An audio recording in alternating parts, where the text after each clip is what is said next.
नमस्कार, आप देख रहे हैं नेशनल स्पेशल। मैं हूं आपके साथ रेखा मिश्रा। बुलेटिन की शुरुआत करेंगे। आम आदमी पार्टी के राष्ट्रीय संयोजक अरविंद केजरीवाल ने प्रधानमंत्री नरेंद्र मोदी को पत्र लिखकर स्कूल और कॉलेज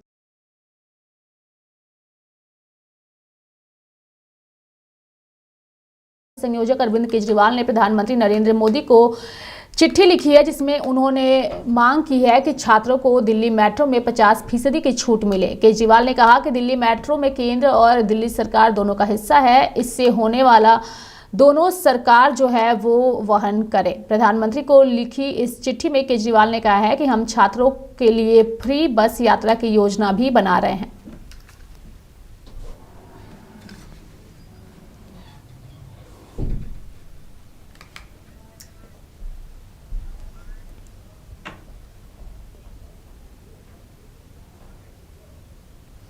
बढ़ेंगे आगे और बात करेंगे दिल्ली विधानसभा चुनाव के नामांकन का आज अंतिम दिन है। ऐसे में तमाम नेता जो हैं वो नामांकन से पहले आज मंदिरों में पहुंच रहे हैं। इस बीच भाजपा उम्मीदवार चंदन चौधरी ने भी जो है वो दिल्ली चुनाव में उन पर भरोसा जताने के लिए नरेंद्र मोदी और केंद्रीय नेतृत्व को धन्यवाद दिया।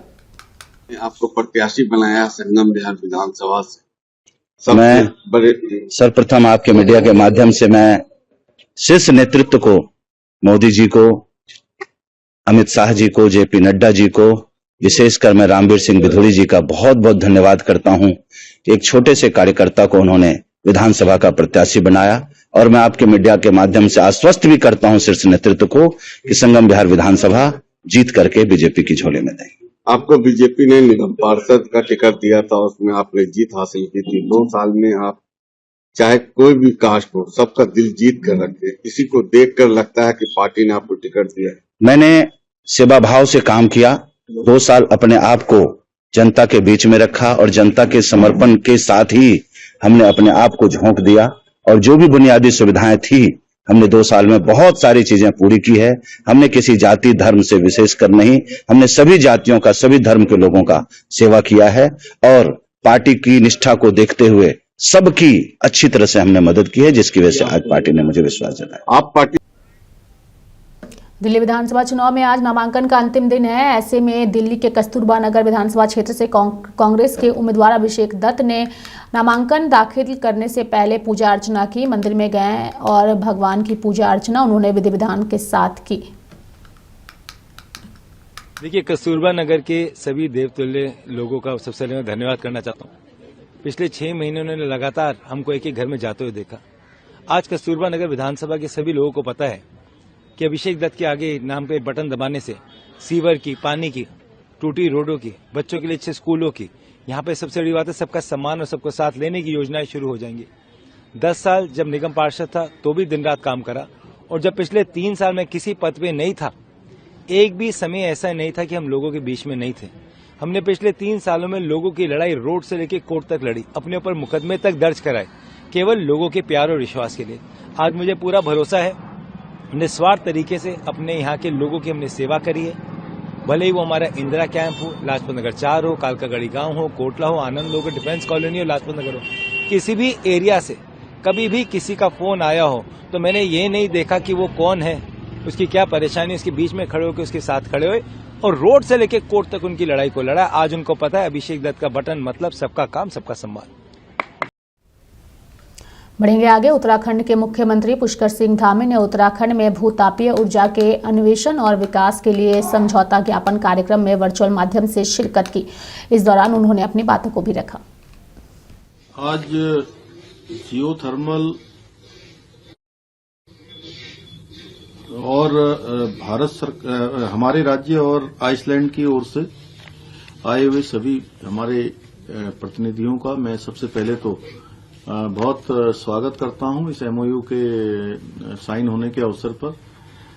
Ambassador mister Benedikt Hoskuldsson, mister Haukur Haraldsson, mister Rahul Chongtham and mister Ranjit Kumar और उत्तराखंड सरकार की शासन की तरफ से मुख्य सचिव श्रीमती राधा रतूड़ी जी, सचिव श्री मीनाक्षी सुंदरम जी, अजय मिश्रा जी, रंजना राजगुरु जी, संदीप सिंघल जी एवं सभी अधिकारीगण और मैं सबसे पहले तो हमारे सभी जो आइसलैंड की ओर से जो प्रतिनिधिमंडल आया है, एम्बेसडर साहब और उनके सभी साथियों का, सभी का मैं वेलकम करता हूं, सबका मैं स्वागत करता हूं यहां पर हमारे यहां आने पर। और एक बहुत शानदार पहल यहां पर शुरू हुई है। और जैसा कि आपने बताया कि आपके प्राइम मिनिस्टर और हमारे आदरणीय प्रधानमंत्री ऑनरेबल नरेंद्र मोदी जी की चर्चा हुई थी, और मैंने भी उनसे इस बार जो ये हमारा ये एमओयू साइन हो रहा है जियोथर्मल का, उनसे उनको मैंने अवगत कराया था कि हम लोग आपके साथ आज 17 तारीख को 17 जनवरी को आपके साथ एमओयू करने वाले हैं। ये आदरणीय प्रधानमंत्री जी इससे अवगत हैं, तो और उन्होंने बड़ी प्रसन्नता भी व्यक्त करी है। हमारे राज्य में ऐसे लगभग 40 ऐसे स्थान हैं जियोथर्मल के जो चिन्हित किए गए हैं, और हमारा भी उद्देश्य है कि भाई हरित ऊर्जा को बढ़ावा देना। इस बार जो हमारे राष्ट्रीय खेल हो रहे हैं, ये राष्ट्रीय खेल भी हमारे ग्रीन गेम्स की थीम पर आयोजित किए जा रहे हैं कि जिसमें कम से कम कार्बन हो, कम से कम ऊर्जा लगे और कम से कम पेपर लगे। इसको लेकर हम ये भी कर रहे हैं। और हमारा राज्य एक तरह से पूरे देश दुनिया का पहला राज्य है जहां पर हमने अभी जीडीपी की तर्ज पर जीईपी को भी यहां पर हमने शुरू किया है। उसका आकलन भी यहां पर हमने प्रारंभ कर दिया है। और इसके पीछे हरित ऊर्जा को बढ़ावा देना, पर्यावरण को संरक्षण के लिए, पर्यावरण के संरक्षण के साथ साथ सतत विकास को आगे बढ़ाना और इकोलॉजी और इकोनॉमी दोनों में बैलेंस रहे, उसके लिए काम करना। और साथ ही जो हमारा जियोथर्मल है, इस ऊर्जा के माध्यम से पर्यावरण के लिए अनुकूल और एक तरह से नवीकरणीय ऊर्जा को आगे बढ़ाना भी है। भारतीय भूवैज्ञानिक सर्वेक्षण एवं बाडिया हिमालयन भूविज्ञान संस्थान, जो कि हमारा पूरे राज्य के अंदर अनेक अनुसंधान करता है, देहरादून, उनके अनुसार लगभग राज्य में ऐसे 40 स्थान अभी तक चिन्हित किए गए हैं और स्थानों की भी हमारे यहां अपार संभावनाएं हैं। आइसलैंड भूतापीय ऊर्जा के इसके जियोथर्मल के उत्पादन और उपयोग में आज दुनिया के अग्रणी राज्यों में से एक राष्ट्र है। और जियोथर्मल ऊर्जा के दोहन के आधार पर आइसलैंड सरकार द्वारा और वर्किंग कंसल्टिंग इंजीनियर्स आइसलैंड के माध्यम से उत्तराखंड राज्य में जहां पर भी जियोथर्मल की संभावनाएं हैं, उसमें विभिन्न स्रोतों के जो प्रैक्टिकली अध्ययन किए जाने का जो प्रस्ताव इनके माध्यम से हमारे पास आया था, आपका प्रपोजल आया था, जिस पर हमारी सरकार द्वारा इसका परीक्षण किया गया। आइसलैंड सरकार से चर्चा के बाद इस क्षेत्र में अध्ययन के लिए एक सहमति भी दी गई थी। और राज्य में जियोथर्मल के प्रैक्टिकली अध्ययन के लिए अध्ययन का जो व्ययभार है वह भी आइसलैंड की सरकार के द्वारा उसको बियर किया जाएगा। इसके लिए मैं आप सभी का, उनकी सरकार का, आइसलैंड की सरकार का और हमारे प्रतिनिधिमंडल का, सबका मैं धन्यवाद करता हूं। और आज जो भी ये मिशन, ये जो 3 महत्वपूर्ण आज एमओयू हो रहे हैं, इसमें हमारे यहां पर तीनों महत्वपूर्ण जो हमारे मंत्रालय हैं, पर्यावरण एवं वन एवं जलवायु परिवर्तन मंत्रालय MOEF एंड CC, नवीन एवं नवीकरणीय मंत्रालय यानी MNRE एवं विदेश मंत्रालय MEA के द्वारा भी हमको NOC इसके लिए मिल चुकी है। और उत्तराखंड में सतत विकास तथा भारत सरकार के net zero mission 2070 carbon neutral Bharat, carbon neutral India के दृष्टिकोण को निश्चित रूप से हमारे प्रधानमंत्री जी का जो संकल्प है, जो विजन है, उसमें बहुत सहायक होगा। इस परियोजना से न केवल उत्तराखंड की ऊर्जा आवश्यकताओं की पूर्ति होगी, बल्कि यह देश भर के लिए भी जियोथर्मल के ऊर्जा के जियोथर्मल एनर्जी के क्षेत्र में एक आइडियल मॉडल स्थापित करेगा। और राज्य में जियोथर्मल ऊर्जा परियोजनाओं के अध्ययन, अनुसंधान, परीक्षण एवं विकास हेतु नवीन एवं नवीनीकरण मंत्रालय MNRE को टेक्निकल एवं फाइनेंशियल सहायता प्रदान किए जाने हेतु राज्य सरकार की तरफ से वहां भी अनुरोध किया गया है।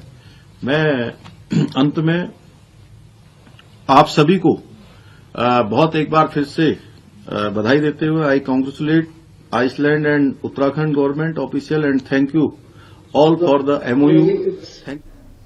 अभिनेत्री कंगना रनौत की फिल्म इमरजेंसी की रिलीज को लेकर के कांग्रेस शासित राज्यों में हंगामा देखने को मिल रहा है। ऐसे में पंजाब में फिलहाल आम आदमी पार्टी की सरकार है, लेकिन कांग्रेस पार्टी इस फिल्म को पंजाब में ना रिलीज कराने को लेकर के अपनी बातों को रखते हुए नजर आ रही है।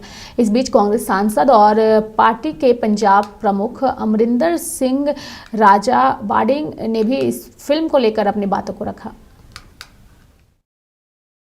इंस्पेक्टर बलजिंदर सिंह। सर, ये सिक्योरिटी किस लिए लगाएगा तो ये बता दें। ये SGPC की तरफ से कॉल आई थी कि जो इमरजेंसी फिल्म है वो नहीं लगनी चाहिए, तो उसके रिगार्डिंग ये सिक्योरिटी लगी थी। और वैसे हमारी थिएटर से बात हुई है मैनेजर से, तो उसका कोई शो तो नहीं है मूवी का आज वैसे। तो ये सिक्योरिटी इसलिए पीसफुली रहेगी? या बिल्कुल, for maintaining the law and order. को बात है इस प्रकार की जो फिल्में हैं, चाहे वो कंगना जी बना रही हैं चाहे कोई और बना रहा है, उसमें जो सही तथ्य हैं उनको तोड़ मरोड़ के पेश किया जाता है, क्योंकि फिल्म में अगर मसाला नहीं डालेंगे तो फिल्म चलेगी नहीं। ऐसे ही उड़ता पंजाब भी एक बनी थी, और एक झारखंड में जगह है जमतारा करके, वहां पर साइबर क्राइम होता है, वो भी एक फिल्म बनी। मेरे कहने का मतलब है इस प्रकार की जो फिल्में बनती हैं केवल जनता को स्टोरी बताने के लिए और उनका दिल बहलाने के लिए, ये सही नहीं है। मेरे को लगता है सेंसर बोर्ड को और सरकारों को इसके ऊपर तरीके से नजर रखनी चाहिए, क्योंकि इन ऐसी फिल्मों से देश का, भाईचारे का, सब लोगों का माहौल खराब होता है। जिस तरीके से अब जो दिखाया जाता है फिल्म में वो वास्तव में तो होता नहीं है, वो तो एक स्टोरी है स्क्रिप्टेड।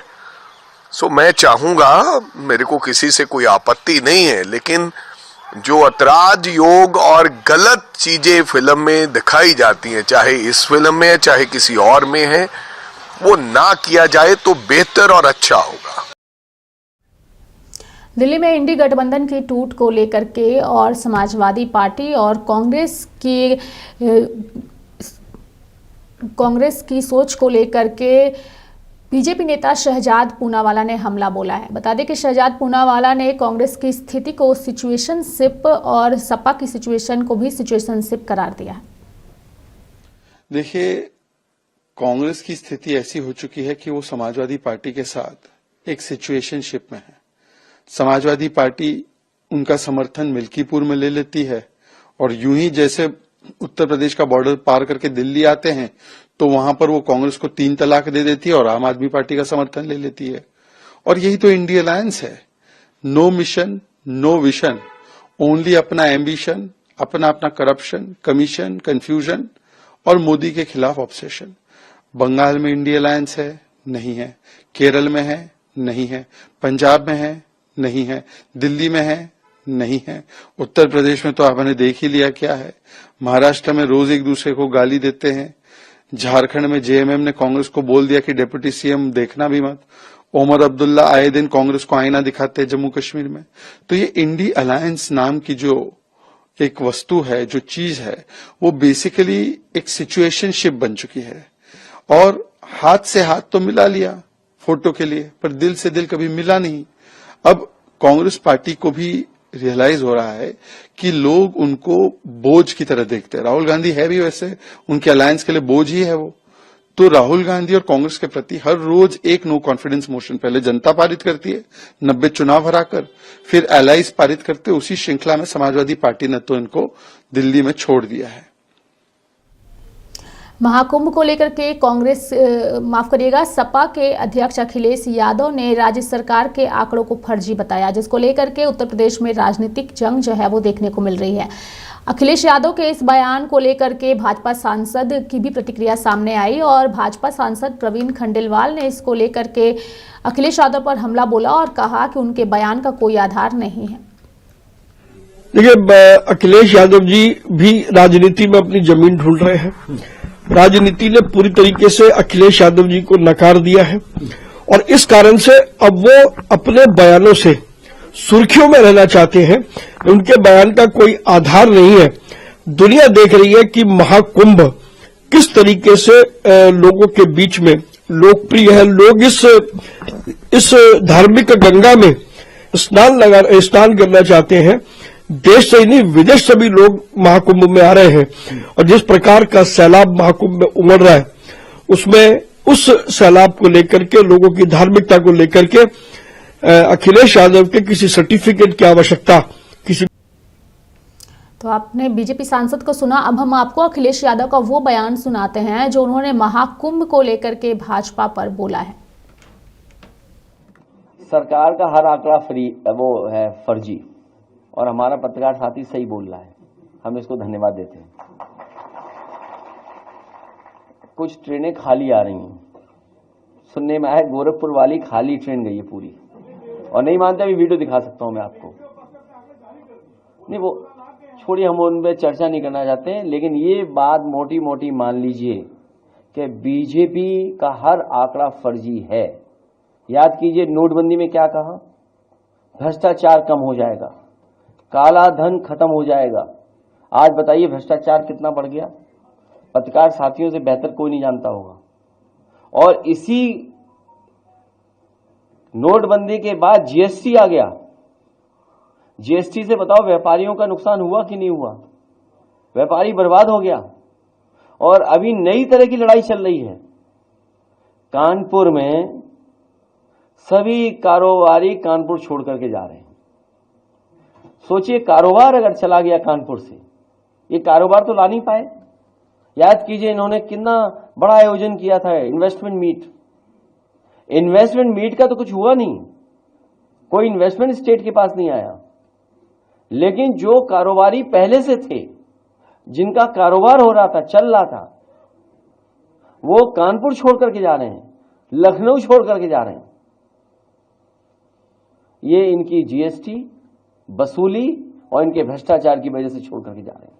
जब ये खबरें और लोग जानेंगे तो जो उत्तर प्रदेश में इन्वेस्टमेंट करना भी चाहते थे, वो इस तरह की लूट और बेईमानी के बाद कोई भी यहां पर इन्वेस्ट करने नहीं आ रहा है। और सोचिए झगड़ा क्या है। उत्तर प्रदेश के प्रयागराज में श्रद्धालु पवित्र स्नान के लिए त्रिवेणी संगम पर लगातार एकत्रित हो रहे हैं। महाकुंभ 2025 में अब तक 7 करोड़ से अधिक श्रद्धालु जो है वो भाग ले चुके हैं। इन तस्वीरों को आप गौर से देखिए, किस तरीके से श्रद्धालु बड़ी संख्या में महाकुंभ में पहुंच रहे हैं और पवित्र संगम पर जो है डुबकी लगाने के लिए अपनी उत्साह को जो है वो दिखा रहे हैं। बता दें कि प्रयागराज महाकुंभ न केवल भारत में बल्कि पूरी दुनिया में इस बार विशेष आकर्षण का केंद्र बन गया है। खास बात यह है कि इस बार पाकिस्तान, कतर, यूएई और बहरीन जैसे इस्लामिक बहुल देशों में भी महाकुंभ को लेकर भारी उत्साह देखा जा रहा है। गूगल ट्रेंड्स के मुताबिक इन देशों में महाकुंभ से जुड़ी जानकारी खोजने वालों की संख्या में बड़ा उछाल आया है।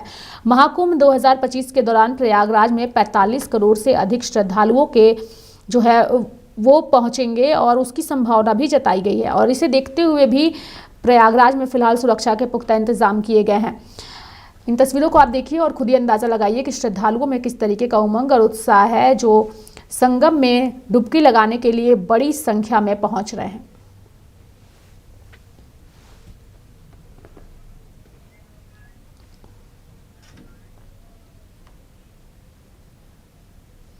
बिहार में इस वक्त बिहार की राजनीति पर चर्चा देश भर में हो रही है। चूंकि बीजेपी, जेडीयू और आरजेडी सभी एक दूसरे पर हमला बोल रहे हैं और चीजों को स्पष्ट करते नजर नहीं आ रहे हैं। इसमें जेडीयू नेता नीरज कुमार की प्रतिक्रिया सामने आई है, जिसमें उन्होंने तेजस्वी यादव के बंद कमरे में कार्यकर्ता दर्शन यात्रा को लेकर के जो है वो सवाल उठाया है। माननीय तेजस्वी यादव जी, आप तो बंद कमरे में कार्यकर्ता दर्शन यात्रा कर रहे हैं और एनडीए कार्यकर्ता सम्मेलन खुले मैदान में कर रहा है, तो स्वाभाविक रूप से आपके मन पीड़ा होगी जब राज्य में आप शामिल थे तो समाधान यात्रा हो या निश्चय यात्रा हो, जिसके आप भागीदार और साझीदार रहे हैं, उस समय ज्ञान चक्षु बंद हो गया था क्या?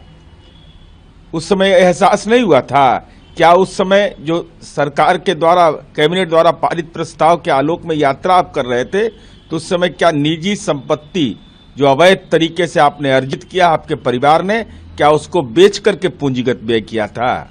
उन्होंने ये भी कहा है कि बिहार में भ्रष्टाचार की गंगोत्री बह रही है। स्वाभाविक है, उनको एहसास होगा ही, क्योंकि अब बिहार की बेटियां पहले साइकिल चलाई, फिर थाना और पुलिस में उसको आरक्षण देकर के इंसास दिया गया। अब तो माननीय नीतीश कुमार जी ने जीविका दीदियों को नमो ड्रोन उड़ाएगी बिहार की महिलाएं, तो आपको तो एहसास होगा ही भ्रष्टाचार का। प्रशांत तो मेरे साथ नेशनल बुलेटिन में अभी के लिए इतना ही। आप देखते रहिए लाइव इंडिया हर पल। नमस्कार।